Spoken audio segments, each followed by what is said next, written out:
Fred Akumuda Christian Otebaki aneko bina mabina soki Castro akomaki pasteur maman pou apôtre Otenkoma Dakumuda le pasteur Christian que mutape ça Christian batemezanga.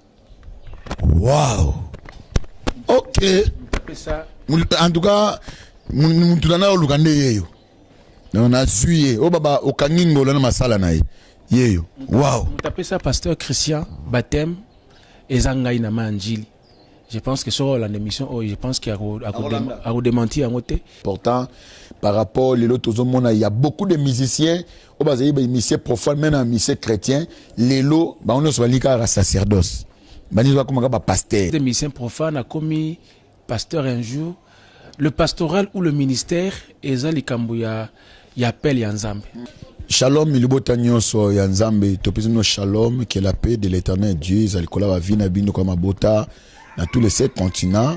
Et wana wabino ezali votre humble serviteur na kombo ya prophète Eric Samuel Kasongo. Waza présentateur émission na bino ezali face à la vérité.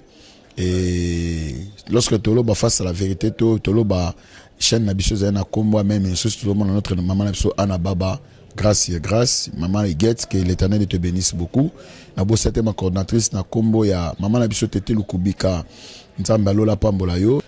Na bo sanité encore une fois na pesi mbote na batonos basabona balandaka ngai balandaka émission nga bambote belé na bo sanité ezali mama na ngai na kombo Nicole Likio PDG de Banzambe na kata France Claude Apanzu que l'Éternel te bénisse beaucoup ainsi que prophète Bilele mon fils que j'aime beaucoup prophète Fabrice Bilele na kata États-Unis na moi sinon za mapambola bino famille mobimba ya Chikeva Erli Chikeva Mimi Chikeva tout le monde Chikeva nyonso Kola Pambola Bino, Gaël, Patricia, tout le monde. Enfin, mon Chikeva, Naïmon, maman Janine Chikeva, l'apôtre, Nzamba Pambolo, et puis Mbuta Chikeva, Freddy, Nzambe, A, Pa, Mbolayo, na Bosanité, na une fois Zali, Fatou Olga, et na Bosanité, mon ingénieur, qui na Patrick Ekofo, Wana Kobo Sanate, Nzamba Pambolayo, Bijou, Malingi. Na par exemple Pambolayo, Niclette qui voulait Nzama Pambolayo, Mami Tulomba, Mapuya Nzama Pambolayo, que maman de Sylvie, Monokaka, na Hollande Nzamba Lola a Pambolayo, États-Unis Mobimba, na Bosente Souzi, le pasteur Souzi, Nzambe a Nanga Lola, a Rosangate, ko Pambolayo, ainsi que Batunio son Nzamba Lola Pambolabino. Lelo, tu aimes encore une fois, mon invité de tous les temps, de tous les moments, on a dispo. Je crois à quoi se présenter encore mais boyebi tous en a kata plateau tout sur la masolo malamu et codifier le botal nzambe en collaboration avec mon caméraman a fongoli plateau directement tout le monde aux alliés invités. OK, merci beaucoup. Bote papa casse oye les sous invité oye sous émission ngai avec tout le plaisir. Na lingo pesa quand même oppression na yo oppression par rapport à émission. Non, Nazana et Sengo, vous avez émission Mamalamu, je suis très content. Façon vous présenter, puis façon accueil surtout. C'est très bien. Merci. Voilà, c'est le pasteur Aref Ikuni, le pasteur principal de l'église pentecôtiste et Vision mondiale, Namatete. Voilà. Merci beaucoup, papa. Je crois que tu y es encore une fois dans la deuxième émission, de tout parler comme Moko, vraiment très important par rapport aux autres monde. Il y a beaucoup de musiciens, des musiciens profanes, même des musiciens chrétiens. Les lots, on ne soit pas sacerdoce, on ne soit pas pasteur, évangéliste. On a habité par rapport à eux. En fait, il faut savoir, le sacerdoce, c'est le service. Parce que quand on parle du sacerdoce, on voit le service de Dieu. Alors, quelqu'un qui était musicien profane a commis pasteur un jour. Le pastoral ou le ministère, il appelle Yanzambe. Dans Ephésiens 4:11, Dieu établit, il donne des dons. Le ministère, c'est un don que Dieu donne à l'église corps, effectivement, et puis à l'église locale. Alors, par le mot ministère, nous voyons la personne et ce qu'il fait comme travail. Donc, le ministère, c'est l'être et le faire. Alors, dans le sacerdoce, comme je l'ai dit tantôt, le service qu'on fait pour le Seigneur. Pasteur, toi apôtre, toi évêque et consort. À mon humble avis, deux choses dans Kolobela. Il y a et peut-être à Bongo le Mutema, et puis à l'année étape nous sont normales oyo et sans quoi Moussa Lanzam ça dit il a un appel de Dieu pour devenir un homme de Dieu monsieur peut le Kambuya leadership à qui leader na mukili et à l'ingita on a moment pas comme un leader quelqu'un qui conduit des gens voilà un peu les deux tendances par rapport il y a un profane un musicien profane comme Malamoko Moussa Lanzam. Ok, merci beaucoup. Namon eloko moko épinglé et salinga biobi et le ministère c'est être au service. Bon moto na katia musala. Eloko on tellement bien makasi. Mais na lingi maintenant parce que bablo on comme peu moins mingi. Tout le monde comme frère Nabiso frère Mike directement pasteur. Frère Moïse Mbiye pasteur.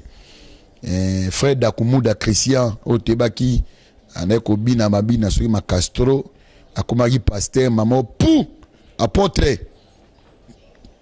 nazo comprendre non te est-ce que il faut pas que ça acabe pasteur tout nazo battre par rapport à ça au moins il y a confusion bon normalement nzambe confusion à la rater parce que domaine il appelle domaine très vaste Dieu a sa façon d'appeler les gens et appelle mutumote na mukili o aza mosela nzambe à Koboya, soit bien pas ensemble, mais moi qu'on contredire Yazate. Pour na Mike Kalamba, il a notre bien-aimé Moïse. Je n'ai pas une approche parce qu'il a coûté à Bangote.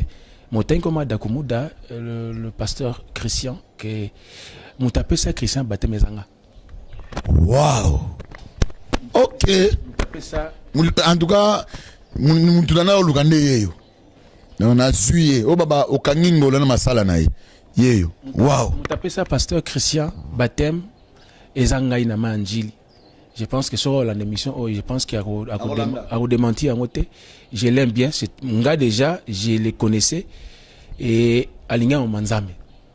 Quelqu'un quand vous priez, il prend tout le temps à prière et il aimait des choses de Dieu. Des fois, ce pays, ma manzame soit habité. Pasteur Ref, comme tel. Là déjà, après le baptême, il tendait vers le service de Dieu. Je me souviens, tant à posté en 2011, je pense. 2011, na témoignage qui est une église mon alemba. C'est un frère, notre frère. Pour voter, vous savez les réalités, vote les gars qui mais à ma connaissance, je connais les frères personnellement. Bien que à là comme apôtre, mais je connais le frère Christian, c'est un frère qui craignait Dieu, qui dans le service de Dieu, qui priait, il priait beaucoup, il gênait aussi beaucoup. Donc tapez ça baptême, la première et sainte Ngai. Dans sa maison, il y a une limité. Donc si aujourd'hui il devient ou il fait office dans un service dans Bissau Moussa Nzambe, moi je dis gloire à Dieu parce que moi je le connais. Et n'ayez le mot que non na Moussa Sala Oyo, Dieu peut l'appeler parce qu'il avait la sémence de Dieu. Au moins ni na mukili, c'est important qu'on puisse avoir la sémence de Dieu. Autant opportun, même la sémence qui est semée à terre, et on a fait sa éclosion et panza na gebimi. Alors effort à ko bizarre ma belé na ko bima et dans ma mututa en manzam. L'apôtre Paul dit s'aimer, Apollos a arrosé, c'est-à-dire pour na ko bimisa na ma belé et panza les nzambe. Alors moi ta ko tchap thermomètre que non avec qui musicien comme pasteur non, là c'est une affaire de Dieu. Comme je l'ai dit tantôt papa Cass dans le bi, il y a deux choses importantes. Moussous effectivement nzambe ababon mutema nzambe na musala. Moussous ce qui est vrai alaki l'idée na mokili. Même balamoko alingi pe na mama nzambe azakaka donc liboso kwa kambaka batu pas avec musicien avec leader avec chef de musicien. Pour le frère Mike et Moïse, je pense qu'ils sont bon pagano tête chrétiens déjà. Ils sont des enfants de Dieu, ils sont nés de nouveau et déjà je me souviens le pasteur pasteur Moïse a comme l'église quelque part. C'est ce que j'ai appris à apprendre. Donc ce qu'a commis le pasteur l'église, Mike a commis le pasteur, je n'ai pas à l'air taxer quoi que ce soit. Au moins le connaît so nzamba bandité sous kananzela. OK. Il y a quelqu'un qui a dit ceci dans la Bible, oui, verset et puis l'isola mutango. On a commencé à combattre un mouvement bandaki na ne bandeli. Baluki ba bundisa ti. Tant ba ke pas mu konzumo ko ya église habitala. Au moins musala o ya ce bandio. OK. Ce que za mokili aye bandaki kufaki. Mais ce que za nzambe botika. Beaucoup risqué bundisa nzambe pour rien. Et on a un peu très prudent dans le domaine oyo parce que il peut avoir l'appel de Dieu. Yo bundisier aujourd'hui comme nzambe. Mais ce que dans nzambe papatika, le temps dans le bantu, les temps définissent toutes choses. Le temps est un grand prophète plus que le prophète Eric Gaza, plus que le prophète Esaïe. Le temps est plus que le prophète Onésime. Le temps est un grand prophète qui définit tout, qui met à nu tout ce qui est caché sera toujours révélé par rapport au temps. Donc voilà ce que je peux dire moi. Ok, merci beaucoup. Na revenir pour na muta comme serviteur, comme pasteur, pour comment quels sont, comment dirais-je, ni oyo ko permettre pour découvrir et puis il y a combien de temps pour akoma serviteur. On a bon muté en 1995. 6 ans, 7 ans après, mon père spirituel, que je salue en Suisse, le révérend pasteur Stanley Manguel, a consacré un pasteur. Donc depuis 2001, il a voyagé à consacrer un Tilelo. En 2009, il a confirmé le ministère dans l'église Awa comme pasteur responsable de l'église. Il y a presque 20 ans à prédicateur. 20 ans, je suis prédicateur. Donc, on a 1900 en Manzam. Alors, critères personnellement exatés. Mais je sais une chose, que c'est-à-dire, il faut qu'il puisse avoir un père et qu'il puisse avoir un enfant. C'est le père qui découvre ce qu'est l'enfant, afin qu'un jour, Abimisaron. Et non, moutement, Abimisaïmoko. Donc, critères, on appelle les arabatés. Non, plus exemplement rapide dans la Bible, Élie a été rejeté, le sacrificateur, mais Babengi Samuel. Mais à chaque fois que Dieu appelait Samuel, Samuel allait. Élie, Samuel allait vers Élie. Alors, voilà. Il y a Samuel. Voit Élie. Okay. Pourquoi? Parce que Nzambe a dérogé à un principe naïté. Il peut avoir rejeté un père, mais pour l'éducateur du fils, il va passer par le père. Hein? Oui. Dieu peut avoir rejeté un père, mais Nzambe Boukaka Molongo naïté. Il ne peut rien faire au fils sans passer par le père. Malgré toi, on a sixième na glissé. Moi, moi, les kabomeo ko kanga eti, so moi na bimi mo bengi mo na rebelle. Na pese exemple mo dans le na TV, na le bango te ça va prendre papa na biso na que je salue encore. Bokena ndako autorité mo mboka oyo. Bo sali prière assis à plus offrande, tout transport, je ne sais pas comment l'appeler. Mon appel ma zumbongo ebele wana. Abimisi ka bien moko. Bo ke changer mbongo. Transport aussi longtemps que le fils est à côté du père, ce qu'il peut recevoir du père, ce n'est que l'éducation ou la formation. Le problème dans l'élo peut-être papa c'est ça que bana l'élo baza va pondre à buka l'élo. Bengi bango génération Android. Buka lelo. Tadi alinga bani musana zama lelo, lo imba moka lekina internet aji pantalon kangi nzoto, veste mo uta fuka mezate, sapata kuira afungola nzela a parce que les gens aiment beaucoup afungola banzela a lokola ba misa mokil. Afungola nzela a wa amona ko bengi non. Les choses de Dieu, c'est tout un ils ont une procédure mon bazia lokola parcours et puis et lokola zemi. Et ben na 1 mois, tina 9 mois. Vous voyez. Donc moi je pense à mon humble avis, papa Eric que il faut ton dima que tant que moi tika na place no moi ngana ki moi papa na ngai le loi kenda to solene chaque jour même hier on a causé avec lui mais na comme be pasteur ti na bisika na vandaka moi j'ai eu le temps de le ma connaître et j'ai en moi la semence du père papa moi autant linga bo moi ne azala raté honneur ya moi na ya papa za moi na paix honneur les papa donc il y a surtout cette loi de réciprocité entre papa et moi mais que chacun soit à sa place afin que va évoluer. Dieu appelait Samuel, mais il entendait Élie. Pourquoi pas Élie, Samuel, parce que Dieu respecte les principes établis. Dans une émission passée, Dieu appelle Jésus pour faire un service terrestre, mais Jésus va chez Jean-Baptiste. Jean-Baptiste, il a gravité pour faire ce qui est juste. Mais les témoignages de Jean-Baptiste sur la terre. Dieu le Père a témoigné encore Jésus sur la terre. Donc témoignage à mon neno mutakozwa moi na kozwa arrête ma tata naï. Dans le Bible les sous papa na le bango, tu ne peux pas t'appeler prophète, pasteur, apôtre, ceux qui t'attendent à pasteur té. On m'y pèse mon combo, tu auras des combats sur ça. Ndima papa na a pèse au combo et comme papa pèse en éthique là parce que dans l'appel et ça na mutu. Mais la confirmation de l'appel c'est entre les mains du Père. Est-ce que c'est que frère apôtre Christian Dakumouda aussi reconnaître attaque apôtre? Moi je connais son père spirituel. Nabi c'est moi qui lui ai donné le baptême parce que j'étais avec son père spirituel, un ami. Mais c'est par cet ami que c'est que cure d'âme, c'est moi qui ai fait le cure d'âme Christian Dakumouda. Na pisonné na Boutou, na qui n'a pissé baptême d'Anjili, na salé sainte na Liboso. Et en moi personnellement, je reconnais que lui il a la semence de Dieu. Ngai, pasteur RF. n'a vu que le frère Christian, notre apôtre, en enseignement sans âme. Mais je ne suis pas son père spirituel. C'est le père qui reconnaît le ministère de son enfant. Aza mwana ndeko nanga, nga na cause place na ngote, mais naebi que aza mwana nzambe, nga, naebi que Christian aza mwana nzambe. Pour ça l'apologie nette. Voilà ce que nous avons bangwana. Ok, tu luka papa na molimo, je crois aza na lemba. Je crois ana lemba. Papa na molimo. Okay. Oui, je crois aza na lemba wana toko mekape ko lukae. Pas de souci. Ok. Par rapport ya ba omona bongli mutema comme prophétesse, ne na yamba prophétesse moko azaki danser c'est pas ya Koffi Olomide. Fille yango a commis comme on est Nana. Oui, Nana a commis prophétesse. Moko azaki danser c'est pas oui rabano be bête sauvage. A commis prophétesse Elisabeth. Et puis le lot monde mais j'ai 30 bon le mutema comme le commis c'est Marie-Josée.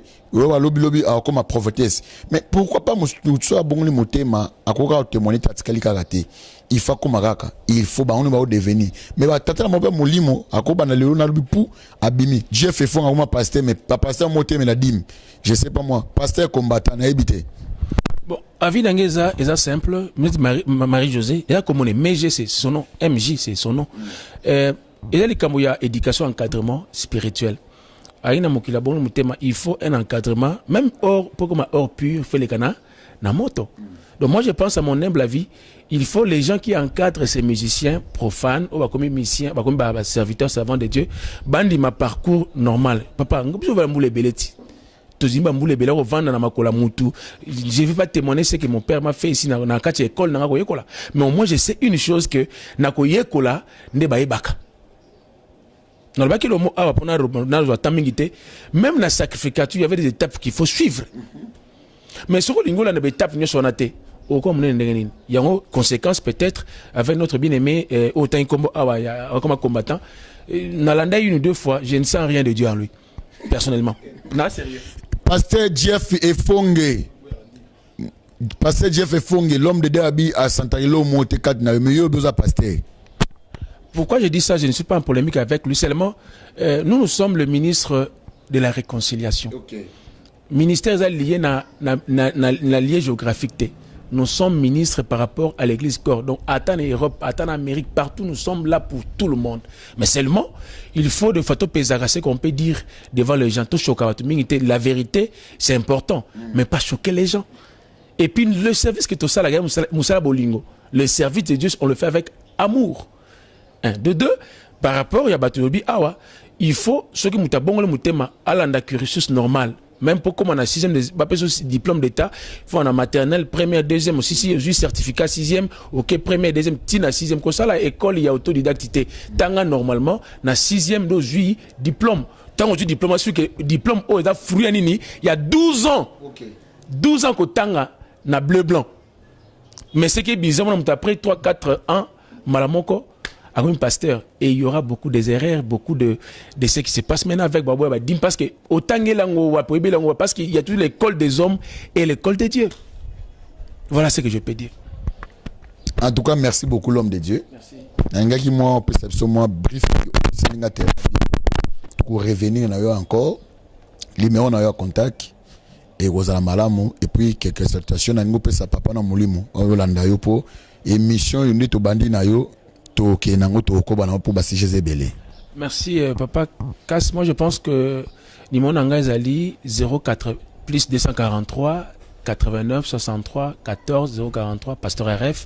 Je salue mon père spirituel et révérend Stani Manguel Manafioti, mon père. Nanega Moko depuis bon la mutema en Suisse. Il est juriste à Napoto et je salue aussi mon pasteur, le pasteur Jacquin Koupapa, notre pasteur de l'église de Bandal, les coachs. Je salue les pasteurs ecclésiastes, les prophètes Onésime, les hommes et serviteurs, docteur Jacques, les hommes et serviteurs de Dieu, partout, Balanabiso. Que mon Dieu le bénisse abondamment. Merci. Merci beaucoup. Je crois, tout comme Nasuka, ce que c'est une émission, Maman Anna Baba, merci. Et sans oublier encore une fois Sandra Djangi, sans oublier encore une fois Ezali, Maman Tete Lukubika, ainsi que Nabo Sentera Fatou Olga Yonde, Nico Nazoboa Kayuka Fatou Olga, ainsi que na Niclette, je crois, et que l'Éternel Dieu vous bénisse beaucoup. Te dans le prochain numéro. Bye bye et ciao.